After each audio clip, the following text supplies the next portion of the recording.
Okay, so for A, you should have had 3 units, right? B should have been 3 units. And this one would have been 7 units. Did you guys get that? Okay, so you could have used the number line, just like plotted it on the number line, 5 and 2 for that first one, and you could count the units. For -5 and -2, again, you could count the units, it's 3 units. And from -5 to 2, 7 units. Pretty simple. Something to take note of is distance is never negative, it's always positive. So you may have been tempted to put like a -3 here or -7 or something, but that would have been incorrect. Distance is always positive. Now, for simple questions like this, you could just either do it in your head or use the number line, but they won't always be that simple. So let me get my... I'm going to teach you the way to do it if it isn't something that you can do in your head or look at the number line for. So we're going to use absolute value. So we're going to subtract 5 minus 2, and then we'll get the absolute value. 5 minus 2 would be 3. Absolute value of 3 is 3 units. So if for whatever reason you couldn't count on a number line or you couldn't do it in your head, that's how you would do it. You just subtract the two numbers to find the distance, and because distance can't be negative, we have to use the absolute value. So for B, same thing, absolute value, -5 minus -2. Add the opposite, and you get 3.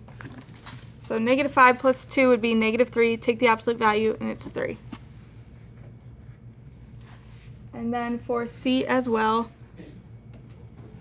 -5 minus 2 would give you -7, and then the absolute value of that is +7.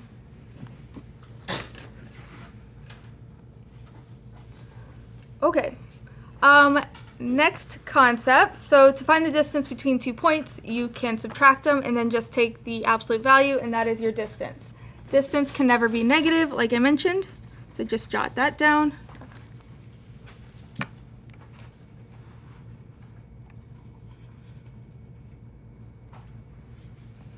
And then midpoint. Midpoint is the second concept we're working on today. Midpoint is the middle of a segment.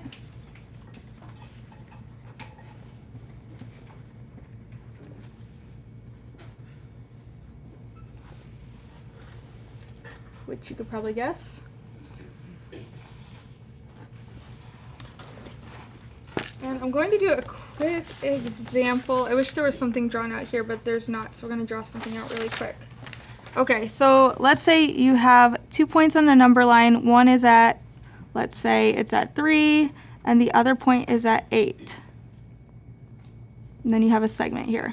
And then you're trying to figure out what is the midpoint. Some of you might be able to find the middle of 3 and 8 in your head, and if you can, great, but most of us probably can't. So to find the middle there, we can just add 3 plus 8 and divide by 2. And that'll give you the middle. So we take the average of those two numbers, and that gives us the middle. So we'll get 11 over 2, which we would get 5.5. So if I was looking for the midpoint between 3 and 8, it would be 5.5. You just add those two values together, divide it by 2, and you get the middle.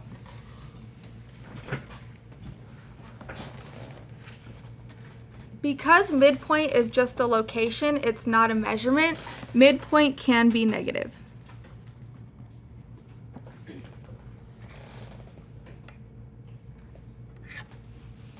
Keep that in mind. Okay, your turn. Find the distance between the two given points on the number line. So these are just like these up here, but we're dealing with numbers like -36 and -95. You can't just put that on a number line and count. I mean, I guess you could, but it would take you an extremely long time. So we're going to use subtraction. Do -36 minus -95, and we'll be able to find the distance between those 2 points. So add the opposite. 95 plus -36 comes out to 59. Absolute value of 59 is just 59. By the way, it wouldn't matter whether you did -36 minus 95 or -95 minus 36. because the distance, whether you're going forward or backwards, it's the same distance, so it wouldn't matter. So for the next one, negative 65 minus 12, we get negative 77, and the absolute value of that is just 77. So the distance between those 2 points is 77.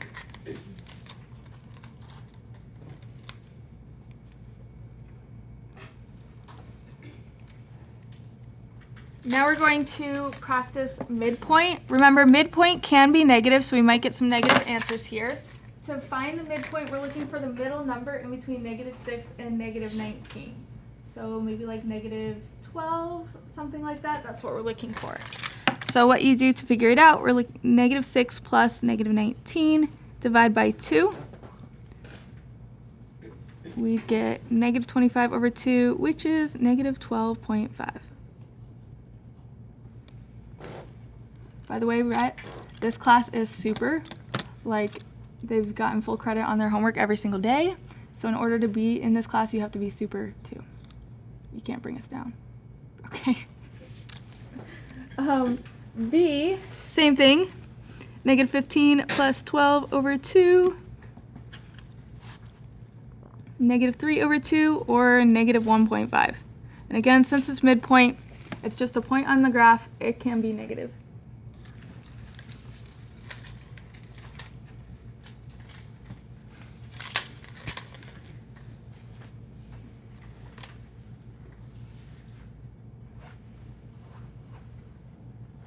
Thank you. Next.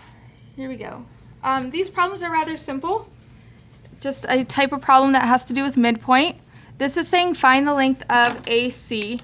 So AC is this entire length right here.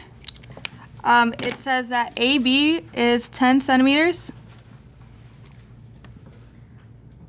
And it wants to know the length of the whole thing. This right here is the midpoint. It shows that this length is the same as this. So if this is 10, then this is 10. So the entire length of AC is 20.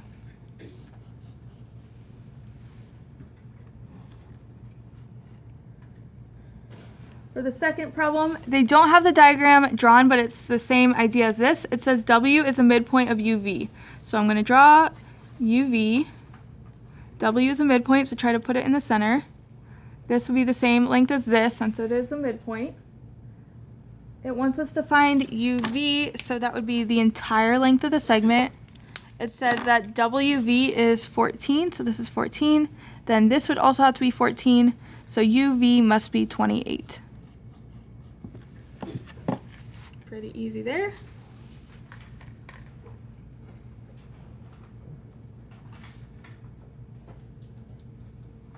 Number 3, same idea. You might already be thinking, oh, I know how to do this one. It wants us to find the length of MF. It doesn't give us numbers this time, it gives us expressions, but these expressions are equal since M is the midpoint and these lengths are the same. So we're just going to set these expressions equal to each other and solve for X.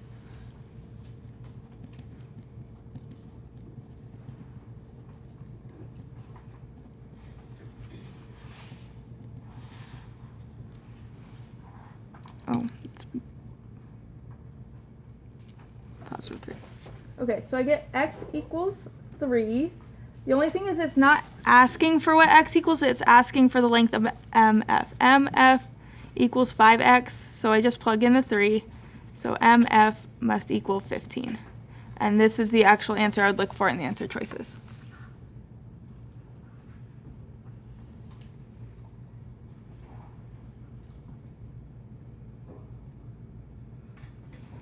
Number 4. Same idea. Some of you might be already working ahead. M is the midpoint here. These lengths are the same. It wants to find the length of VM, so this length right here. In order to solve for that, we do need to know what X is, so we're just going to set these equal and solve for X.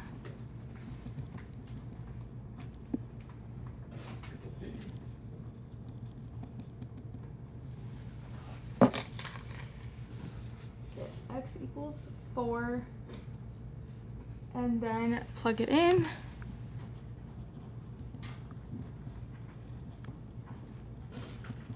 Is 15, so VM is 15.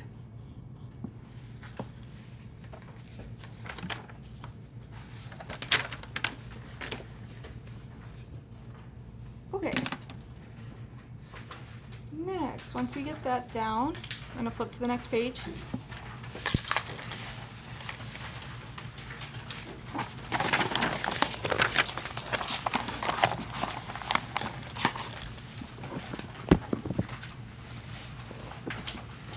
Oh, I need to try to get it over here.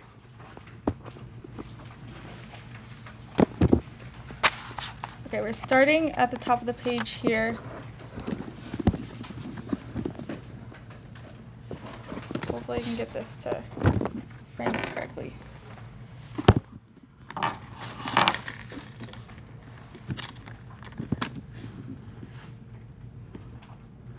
Okay, so underneath here, which you might not be able to see, we are learning about midpoints. Let's see, it says given two endpoints of a segment.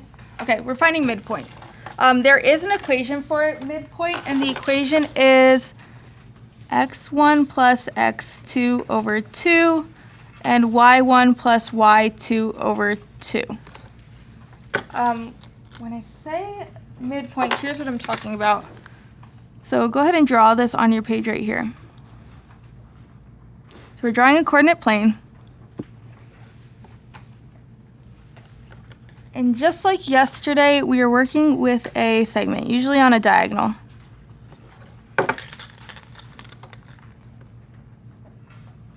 Okay, when we're trying to find the midpoint of the segment, we're trying to find the coordinates of where that middle is. Now, if you had coordinates for these 2 points, you could use this equation to find the midpoint, but we're going to be doing something a little bit different that's a little bit easier because you're already going to have plenty of equations to memorize, and you don't need to memorize one more. So we're going to focus on the concept, and by using the concept, you'll be able to figure it out. So let's say this is at maybe 3 on the coordinate plane. Let me try to use this. Actually, I'm going to use the same numbers as before just to make sure it comes out right. Okay, so let's say that's at 1, then we have a bunch of tallies here, and then this point is at 11.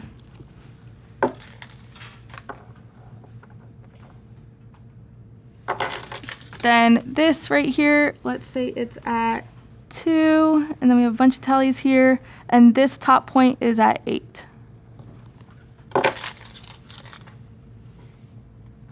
Okay, so to find this midpoint, if we have from 1 to 11, all we need to do is find the middle of 1 and 11, and all we need to do is find the middle of 2 and 8 to get this point, and then that'll take us right to that coordinate.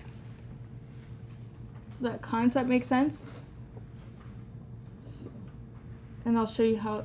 So that's the concept. Now I'm going to show you it in action. So here, and this is Miss Bueso's hack. I can't take credit for this. I used to do the equation, but this is way easier. I mean, you could still use the equation if you want, but. Okay, so here we have, it says find the coordinates of the midpoint of the segment of the given points. So we have point S here at 4, -1. Give yourself some space. We're going to need to find the midpoint. And then we have point T at 6, 0.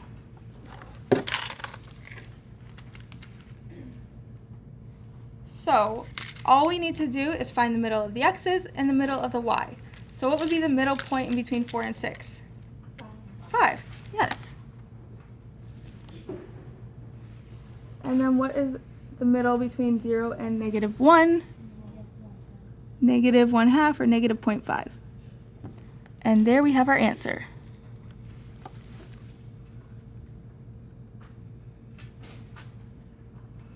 Okay, and for B, we have 4, 2.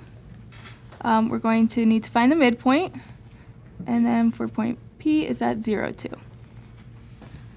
Okay, so where's the middle of 4 and 0? 2, awesome. The second one's kind of a what-if situation. Both are on 2. The middle of 2 and 2 is just 2.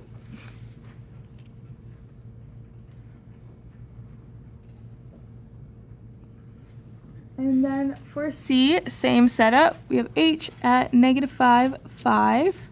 We're going to find the midpoint. And then we have K at 7, 3. Okay, let's start with the Y. What's the middle of 5 and 3? 4. So there's your Y. Here you might not be able to do it in your head. I certainly had to kind of think about it. Here's the hack for if you can't like figure it out in your head like we did here. You're going to find the average of these two numbers. So if you take -5 plus 7 and divide by 2, you'll find the middle. -5 plus 7 is 2. 2 over 2 equals 1. So the middle there is 1.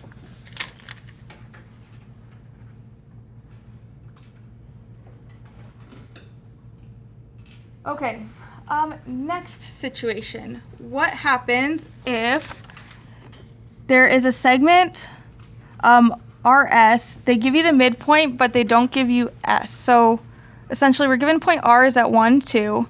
We're given the midpoint is at -2, 1. And then we're not given the endpoint. We're going to use the same strategy. From -2 to 1, that's going up 3. So we need to go down 3 to get this. So it'll be -5. Does that make sense to everyone? I can draw it out if you need to. Okay, so we have a number line.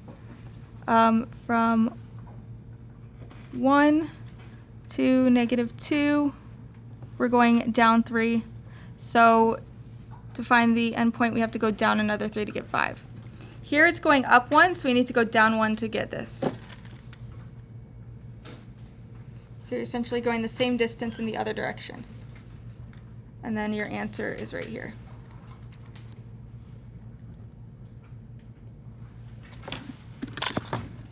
Okay, these examples here.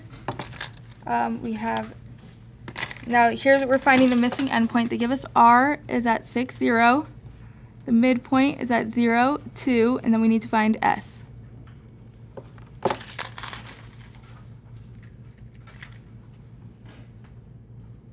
Cool, you guys are trying to do it by yourselves. Awesome. Okay, so it's up 6 this way, so it's got to be down 6 this way. And here it's down 2, so we got to go up 2 here.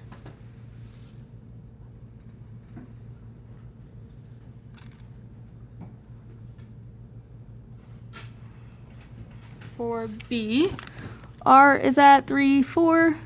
The midpoint is at 3, -2, and S is at, well, this will just be at 3, because the middle of 3 and 3 is 3. Here, it's going up 6 to get to 4, so we got to go down 6. So it'll be -8.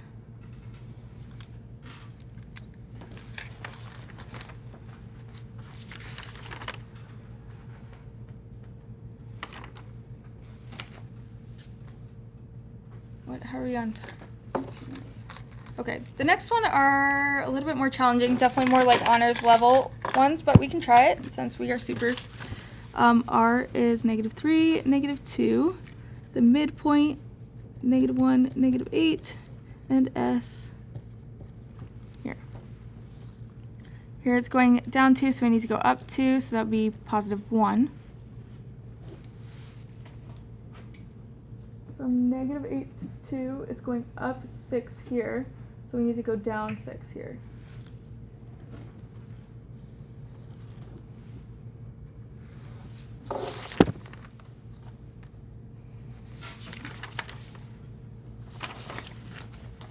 Then the next one, R is at 11, -5.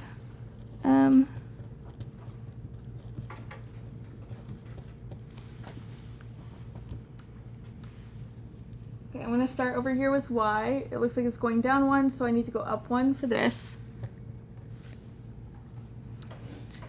The difference between 11 and -4 would be 15. If you couldn't do that in your head, you could always subtract 11 minus -4 and find 15.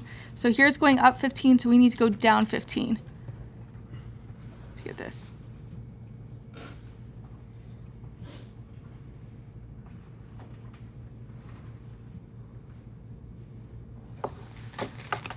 Okay, next page. Okay, so then this page is just review from yesterday.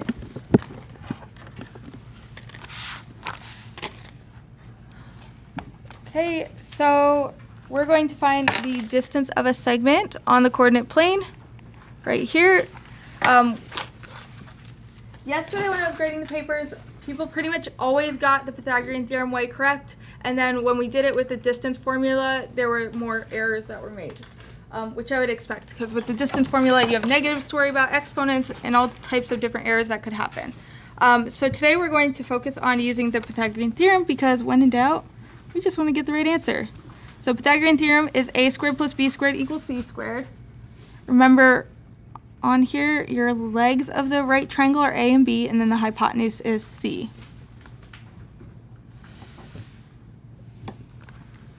The distance formula is x2 minus x1 squared plus y2 minus y1 squared.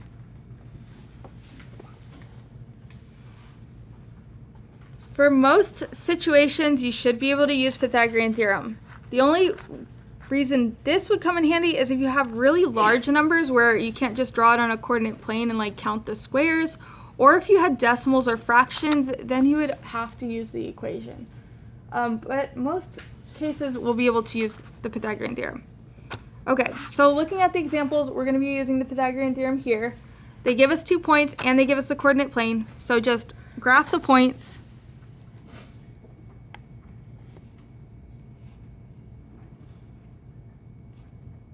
And connect the dots.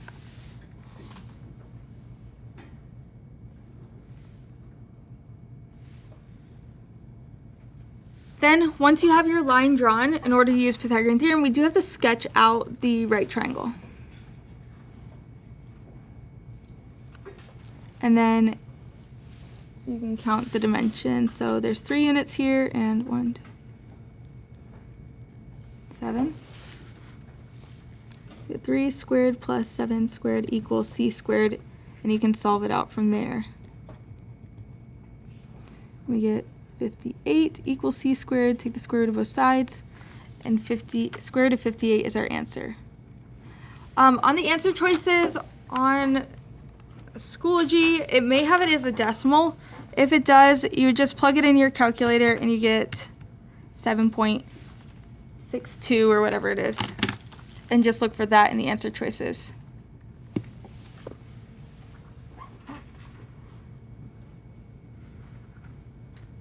Okay, number 2, some of you might already be working ahead of me. Just plot the points.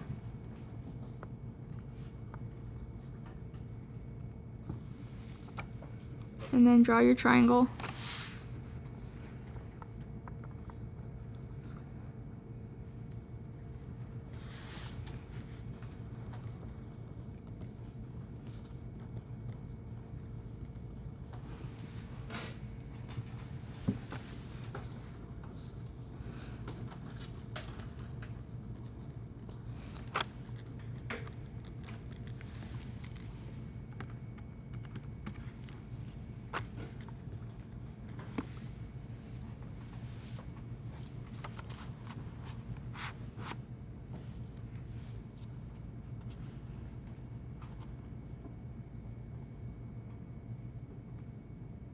Okay, you guys pretty comfortable with this? I'm actually not going to do this problem, because that way if you have a problem on the Schoology homework where you need to graph something, you have a graph available for you to use. Also, I do have these little like graph paper squares, so if you need more graph paper, you can just grab one of these to graph if you need to. As far as like on standardized testing, there won't be a graph there for you to graph on. You'll have to actually like draw one on the scratch paper, just FYI. As far as this, we practiced the distance formula a lot yesterday, and honestly, I would use Pythagorean theorem before I use the distance formula. Use the distance formula if you have to for problems like this, but you're better off graphing it like on one of these graphs and just sketching out the triangle, because you're more likely to get it correct. So for today, we're not going to do these right now. And I'll leave this open for you to use on homework problems if you need to. And that's it for the lesson. Do you have questions? It's a lot for one lesson, that's why we did some of it yesterday. But I think obviously you're very capable. I've heard that ClassLink is up and working, so I'm going to have you do your homework on the computer. So you'll get the laptop that's assigned to your seat number and bring it to your desk and get logged on.